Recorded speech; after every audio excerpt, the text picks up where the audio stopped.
Hola, mi nombre es Michelle Santiago Díaz y soy alumna del Instituto de Estudios Superiores Emprendedores Alfred Nobel de la licenciatura en Psicopedagogía, Grupo LPP Quinto B, el maestro Francisco Eduardo Soriano Climato, de la materia Trastornos del Aprendizaje. En este momento les estaré hablando acerca de 4 trastornos de aprendizaje, el cual es la dislexia, la disgrafía, la disortografía y la discalculia. Comenzamos primero con la dislexia. ¿Qué es la dislexia? La dislexia es un trastorno específico del aprendizaje que se caracteriza por un deterioro en la capacidad de reconocer palabras, lecturas lenta e insegura y escasa comprensión. El trastorno de neurodesarrollo se calcula que afecta aproximadamente a 1 de cada 10 niños, provocando fracaso escolar. Para hacer frente a esta situación y mejorar el aprendizaje, es necesario detectar el trastorno de forma precoz. Características. Una de las características de la dislexia más recurrente es presentar dificultades en el desarrollo ejecutivo. Esto significa que cualquier tarea que requiera una mínima planificación, como podría ser recoger su habitación o terminar la tarea del colegio, puede suponer un auténtico reto para los niños que padecen.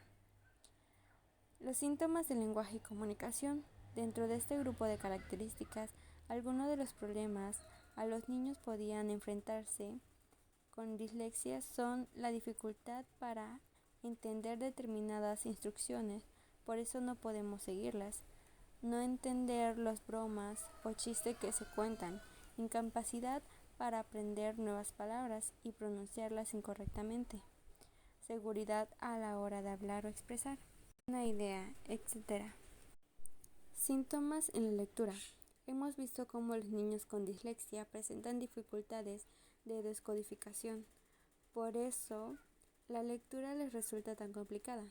Confunden la pronunciación de palabras y les cuesta mucho leer con fluidez y entender el significado de lo que leen.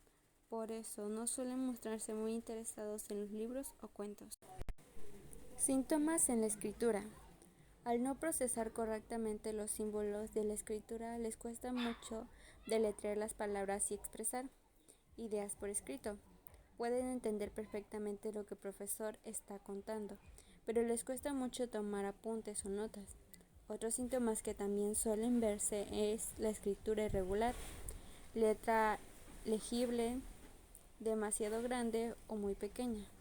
Síntomas en la coordinación motora y orientación espacial. Algunos niños muestran dificultades con la coordinación motora. Les cuesta distinguir entre izquierda, derecha, arriba, abajo, adelante, atrás, dentro y fuera, etc. Clasificación. Esta clasificación se divide en dos. 1. Adquirida. La dislexia adquirida aparece a causa de una lesión cerebral. Y 2. Evolutiva. No hay una lesión cerebral concreta que la haya producido. Es más frecuente en el ámbito escolar. Asimismo, otra posible clasificación según los síntomas predominantes del paciente es 1. Fonológica o indirecta, 2. Superficial y 3. Mixta o profunda. Causas. La dislexia tiende a ser hereditaria. Parece estar relacionada con ciertos genes que afectan la forma en la que el cerebro procesa la lectura y el lenguaje, y con factores de riesgo que presentan en el entorno. Disgrafía. ¿Qué es la disgrafía? La disgrafía es un trastorno neurológico de carácter funcional que afecta a la escritura, concretamente al trazado o la grafía. Frecuentemente, las personas que padecen ese trastorno muestran dificultades en el control de la escritura, ya que el control de esta es un acto neuroperceptivo, motor que se ve afectado en la disgrafía. Característica. Ausencia de los problemas en el retraso intelectual, ni ningún tipo de déficit en el desarrollo emocional, ni tampoco interferencia de escolarización ni determinadas situaciones familiares o socioculturales que justifiquen esta dificultad en el aprendizaje. Los trazos en la escritura, la mano, no son uniformes, sino que varían constantemente. Falta de control en la percepción de instrumento de la escritura o dibujo, lápiz, bolígrafo, cera, etc. Posturas incorrectas al sentarse, con tendencia de mantenerse muy cerca de la mesa. Distinto tamaño de palabras y letras dentro del mismo párrafo. Los movimientos para escribir son lentos, tensos y rígidos. Clasificación. Disgrafías adquiridas. Las disgrafías adquiridas se dan en personas que pierden parte de la habilidad de escribir debido a una lesión, traumatismo o accidente cerebral. Las disgrafías centrales. Las disgrafías adquiridas centrales afectan a la escritura de la palabra a nivel léxico, por lo que se establecen distintos tipos de disgrafías centrales en función de la ruta o rutas de acceso al léxico, que están alternadas. Disgrafía adquirida fonológica. Si se alterna el mecanismo de la conversión fonema-grafema, el sujeto solo puede utilizar la vía ortográfica o directa al acceso léxico. Disgrafía adquirida superficial. Cuando se altera la ruta visual, ortográfica o directa, el afectado solo puede utilizar una ruta fonológica, por lo que tendrá dificultades para recuperar el patrón ortográfico de las palabras almacenadas en su léxico ortográfico. Disgrafía adquirida profunda. Cuando se lesiona ambos mecanismos de acceso léxico y el paciente presenta dificultades de las antes mencionadas, aunque se caracteriza por la aparición de errores semáticos, pues tienden a sustituir palabras con el mismo campo semático. Por ejemplo, plátano por naranja. Las disgrafías periféricas. Las disgrafías adquiridas periféricas conllevan a trastornos motores, por lo que el afectado no tiene dificultades para acceder al léxico. En cambio, si tienen dificultades para acceder al almacén de los patrones motores gráficos y para ejecutar los procesos motores implicados en la escritura.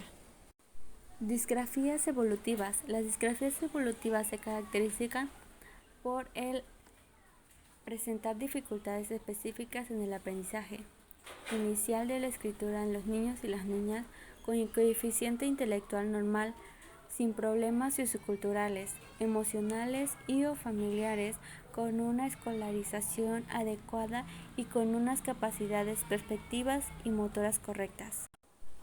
Disgrafías mixtas. La mayoría de los niños y las niñas con dificultades específicas de aprendizaje de la escritura tienen disgrafías mixtas, ya que no adquieren o desarrollan adecuadamente ambas rutas del léxico al acceso. Por tanto, las disgrafías mixtas son más frecuentes, ya que la dificultad para adquirir una determinada ruta dificulta el desarrollo de otra. Causas. Causas neurológicas. Sin tener que ver con una enfermedad neuronal grave, hay ocasiones en las que la disgrafía se produce como consecuencia de un déficit neuronal que impide ordenar la información y por tanto dificulta la tarea de ponerla por escrito. Causas psicomotrices. Existen niños que no desarrollan estas habilidades al mismo tiempo.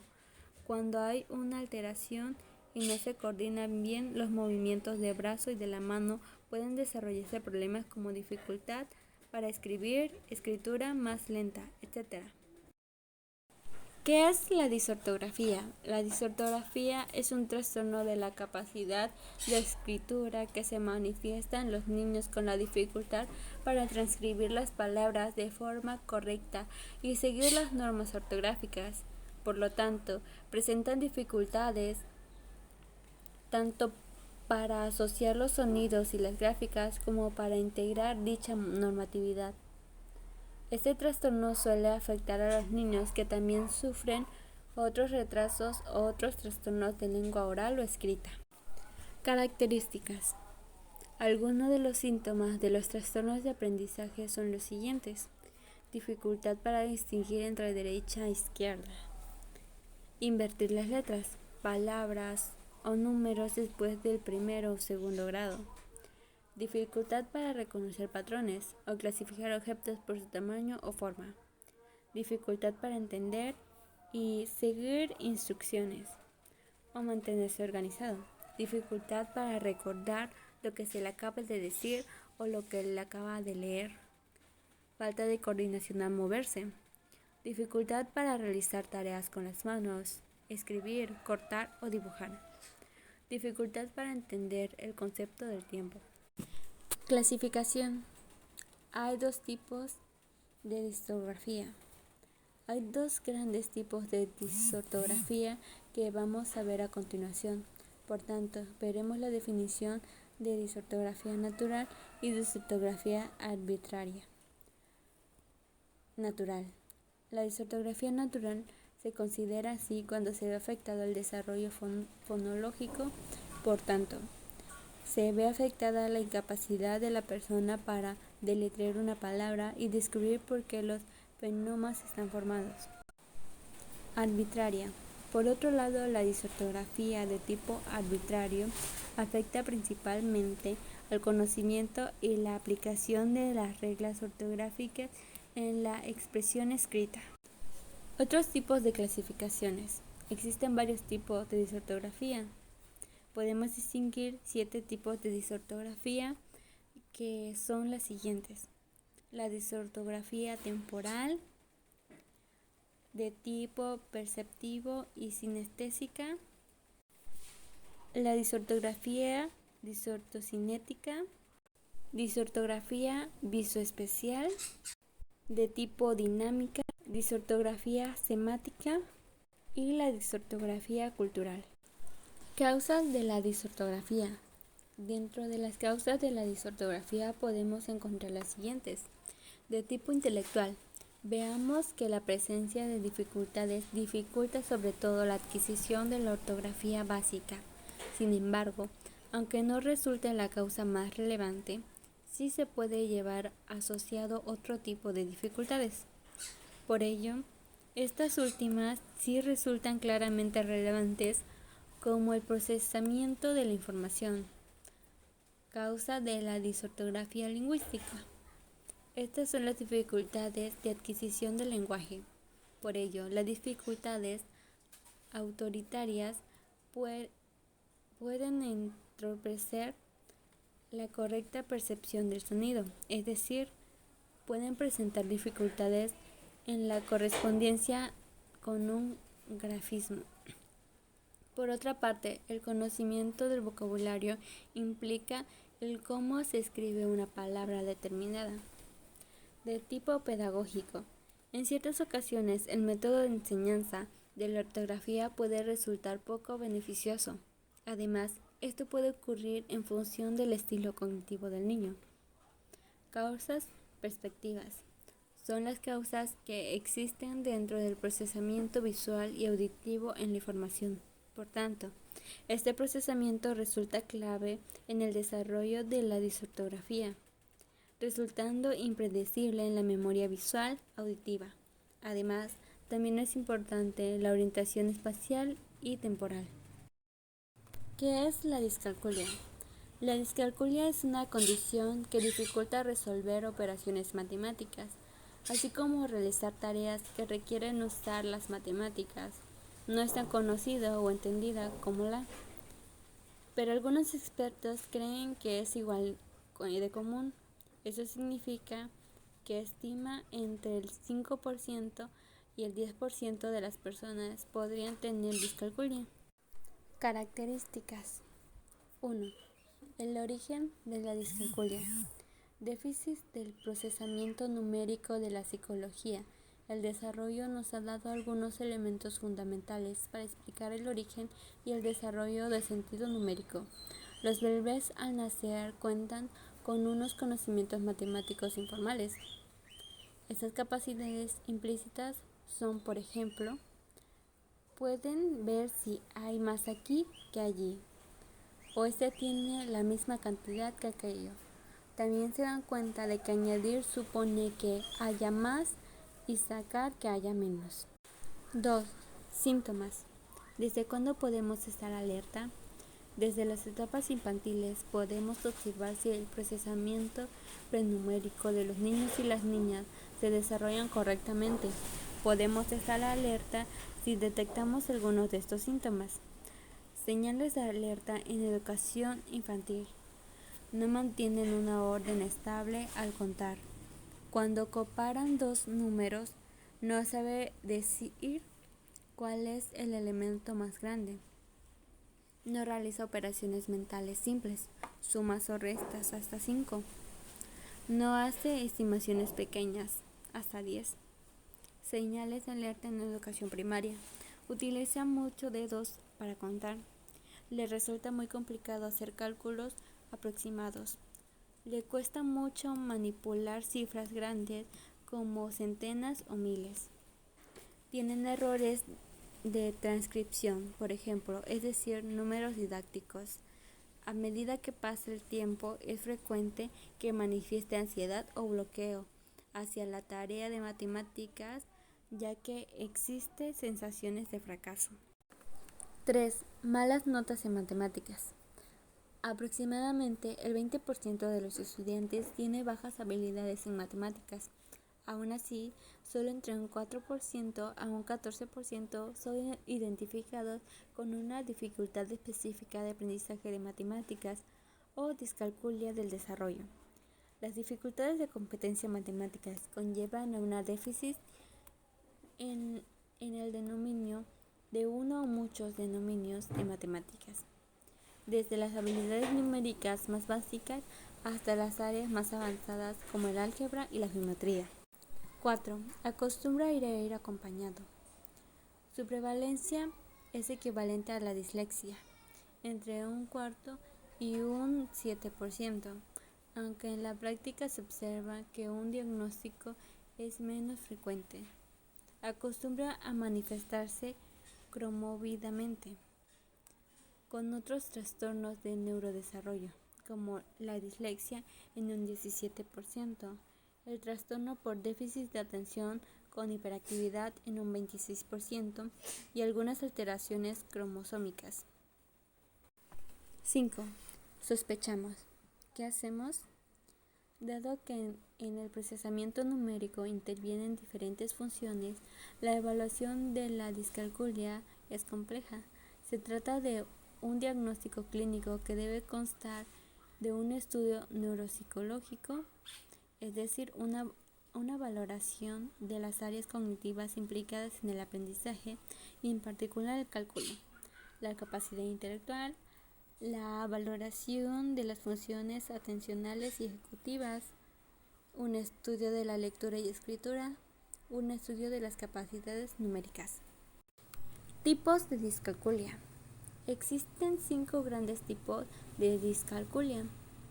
Discalculia verbal, que es la dificultad de nombrar las cantidades matemáticas, números, términos, símbolos y relaciones. Discalculia praggnóstica. Podemos parar de enumerar, comparar, manipular objetos matemáticamente. Discalculia léxica. Dificultades en la lectura de los símbolos matemáticos. Discalculia ideodiagnóstica. Dificultad para comprender conceptos y relaciones matemáticas. Discalculia operacional. Dificultad en la realización de operaciones. Causa de la discalculia. La discalculia está causada por anomalías en algunas estructuras del cerebro que apoyan la representación y el procesamiento de informaciones numéricas. Por tanto, es decir, en ese trastorno de aprendizaje tiene un origen neurobiológico, es decir, si hay una relación entre dificultades de los niños con la discalculia en la realización de tareas matemáticas y las anomalías estructurales y funcionales que se observan en sus cerebros. Los expertos nos dicen que estas anomalías a nivel cerebral están determinadas por la herencia biológica de cada persona. Eso sería todo. Muchas gracias por su atención.